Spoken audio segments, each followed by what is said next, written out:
Hi, guys, and welcome back to the channel. If you're new here, I'm Heather, and this is your go to spot for all things writing, indie publishing, and creating stories that captivate readers.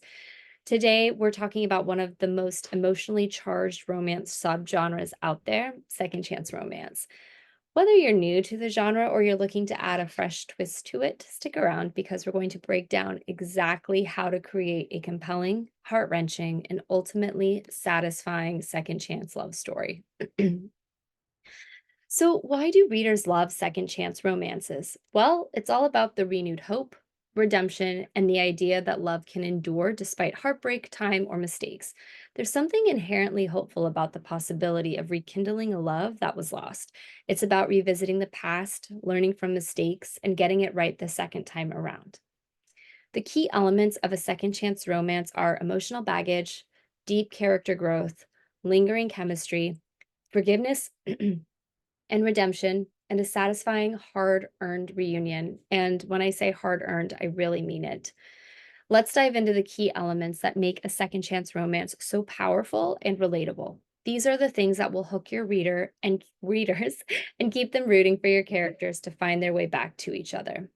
So, your step one is the backstory. Why did they break up?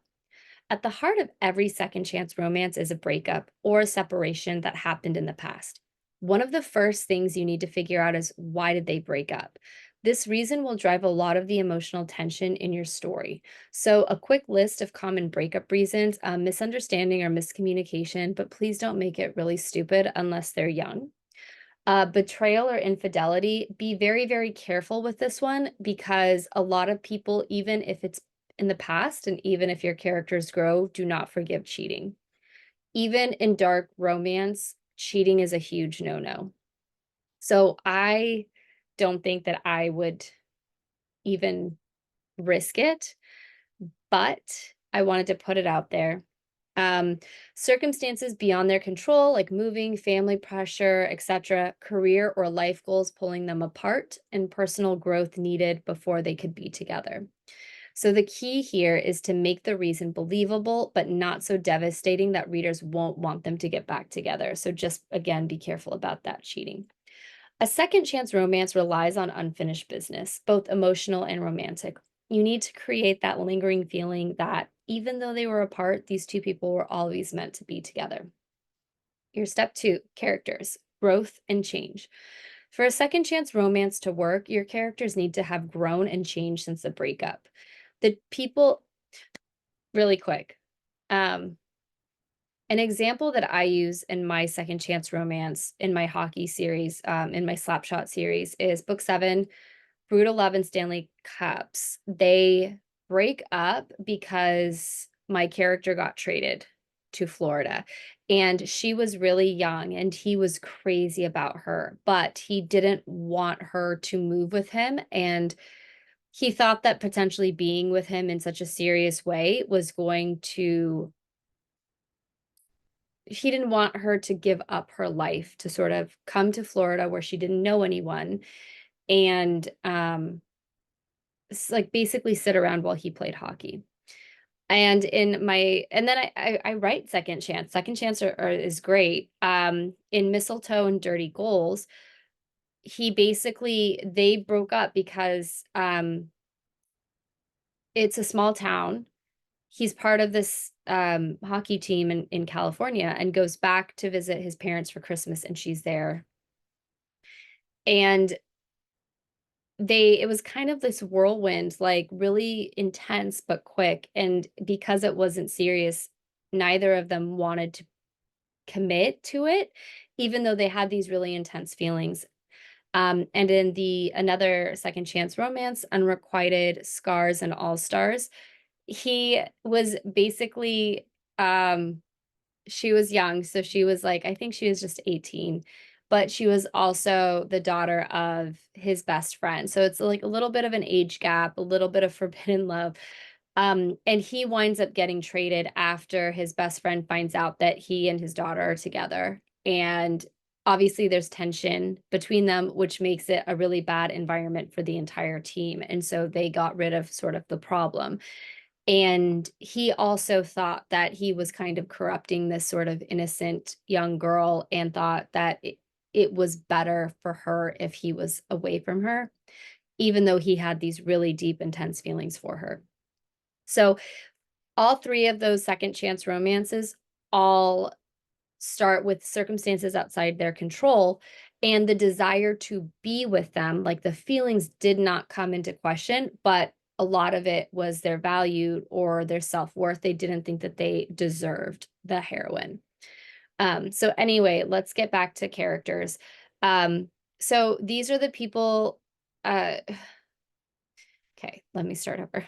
For a second chance romance to work, your characters need to have grown and changed since the breakup. The people they were back then couldn't make it work, but the people they are now might have a shot. The best second chance stories involve characters who've evolved, learned from their past mistakes, and are ready to try again. So, some of these ideas are the hero has matured emotionally or is more open to love. The heroine has overcome personal insecurities or achieved independence. Both characters have had the time to heal from past wounds, and they've gained perspective on what went wrong before. Make sure that both your hero and your heroine have developed in a way that allows the relationship to work this time around. Readers need to see that whatever tore them apart before can be overcome through the growth and maturity character your characters now possess. So for each of those three books that I touched on before, years go by, right? And in that time, even if they see other people or are dating other people, the feelings while they're going through this growth and learning, their feelings for that one that got away never lessens. If anything, it only intensifies. And so when they're thrust it back together, again, due to circumstances they can't really control, right? Because they get traded back to the teams or because he goes back to his hometown and happens to run into her because it's a small town, suddenly those feelings rush back. And it's not only seeing this person who he hasn't seen in a while, it's he's seeing it through the eyes of someone who has grown. And same for her, right? So the growth is extremely important in that second chance romance, and it needs to make sense why we need to see a difference of why it didn't work then and why it will work now. So, your step three, the reunion. Next step is, like I mentioned, the reunion. This is one of the most important moments in a second chance romance. Whether they run into each other by chance or one of them seeks the other out intentionally, that first meeting after time apart needs to be packed with tension, emotion, and obviously chemistry. So, some ideas for a reunion scene: a run in at a mutual friend's wedding or event, a professional setting where they are forced to work together, one character moves back to their hometown and reconnects, a chance encounter while traveling, or during an important life event. Think of the reunion as the moment when old wounds reopen, but so do old feelings. It should be a mix of awkwardness, nostalgia, and unresolved attraction. Your readers want to feel the tension between what these characters had and what they could have again, a spark that never really died out. The next step is the conflict. What's keeping these two characters from jumping right back into each other's arms? In second chance romance, you both have you need internal and external conflicts to make the journey back to love feel realistic and earned, and the earned part is the most important part. So, what are some of these common internal and external conflicts? Well, for internal conflict, fear of getting hurt again, unresolved guilt or trust issues. External conflict is current relationships, family disapproval, or career demands. The most compelling second chance romance have both emotional baggage and external obstacles. Maybe one character is still holding on to old pain or isn't sure they can trust the other again.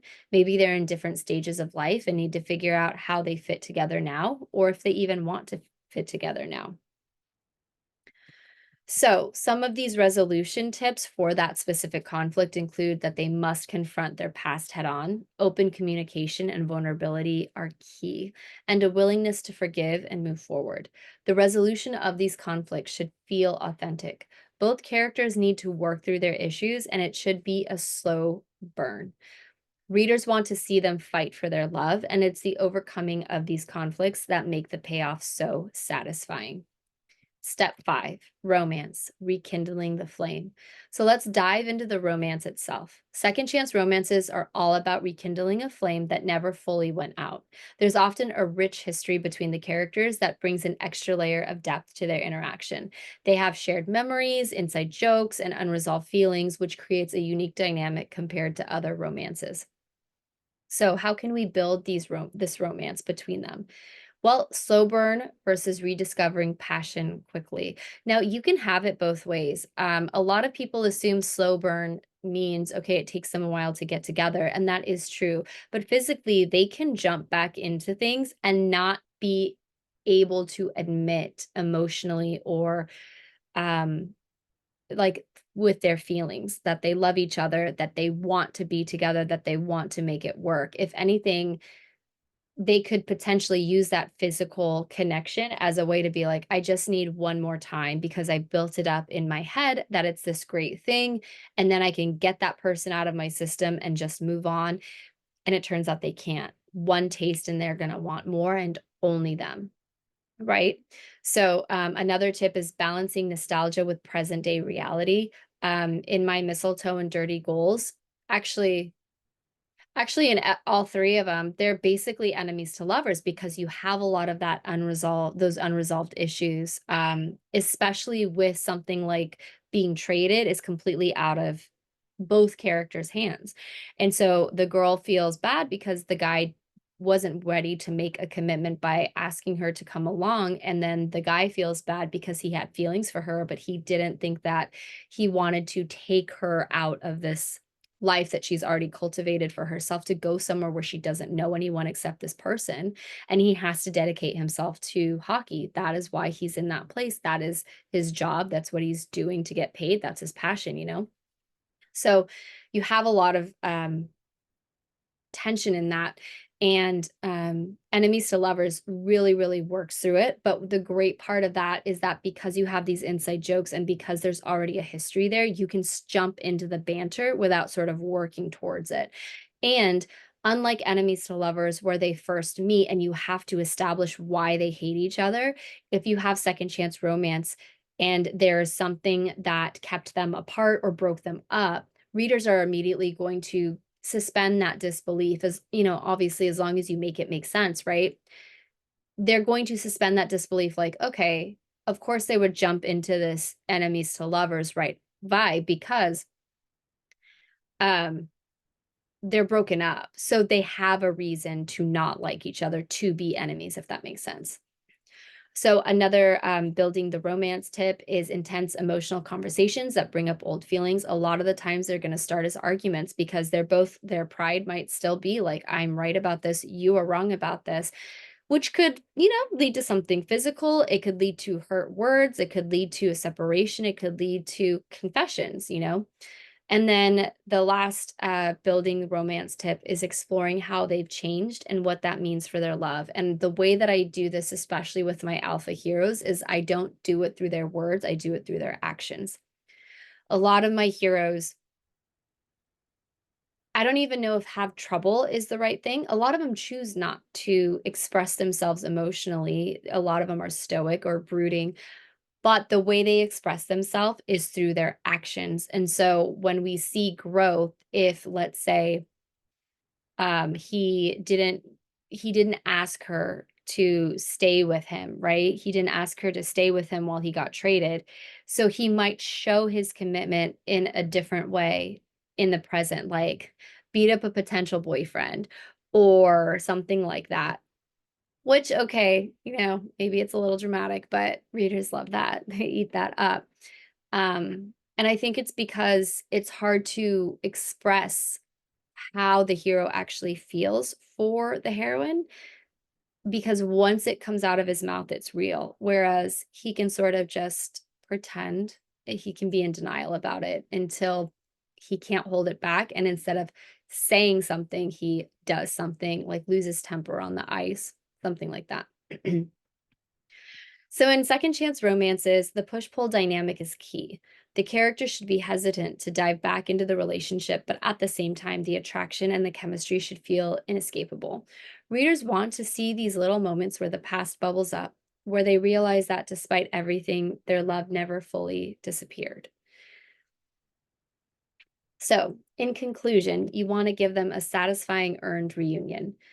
Most second chance romances lead to a happily ever after, but it's important that the characters earn that ending. They need to have worked through their personal baggage, overcome obstacles, and chosen to be together, knowing what that really means this time around. A heartfelt confession or a grand gesture to prove their love is a potential satisfying ending idea. Another one is a wedding commitment to show how far they've come, moving forward together, leaving the past behind, starting a new chapter in their lives, but this time together. The key to a great second chance romance ending is that the characters have come full circle. They've confronted their past, acknowledged their mistakes, and made the conscious decision to give their love another shot. That's what makes second chance romance so powerful. It's about forgiveness, growth, and the idea that love can conquer even the darkest, even the deepest scars. Okay. Gotta get the dark romance out of your head for just a second. I know he's back there, but come on. Okay. So, there you have it, how to write a second chance romance that tugs at the heartstrings and keeps readers turning the pages. If you really enjoyed that, but you're like, "Okay, Heather, but I don't understand where how do I do this? I need a visual concept of these chapters and what goes in what chapter." I got you. There's a link below for a second chance romance outline template. And so I did this because, this is a very popular trope, I would say, behind enemies to lovers. But it is definitely very, very popular for all of the reasons we went over. And basically, this outline template, it gives you 30 chapters of prompts. Okay, chapter one, you're going to introduce the heroine, and here's what goes in this chapter, and it's dual point of view. In that same outline template, you will get a 30 chapter sample outline so you can see a potential way to put your ideas in and potentially get this outline in response, if that makes any sense. So instead of just basic prompts like introduce the heroine and how she moves back to her small town, it will say Jenny moved back to her small town because she broke up with a boyfriend. So you're going to see how you can turn these prompts into something specifics to your brand or to your story ideas. And it's going to give you a blank template so you can take your own notes, print it out as many times as you want. And then the last thing it has are 5 tips specifically on how to write a second chance romance. If this sounds something that you are interested in, like I said, click on the link below and you can check it out. I also have a free outline template that focuses on 3-act story structure, and that will also be listed below in case you kind of want to see, oh, well, what templates, how do you format this? Like, you kind of want to see what you're getting before you start your purchase. I totally get that. So check out those links below. Um, do you love reading or writing second chance romance? I'd love to hear your thoughts in the comments below. Don't forget to hit that like button if you enjoyed today's video. And of course, subscribe for more writing tips, tricks, and inspiration. Thank you so much for hanging out with me today and Beetlejuice. And I'll see you in the next one.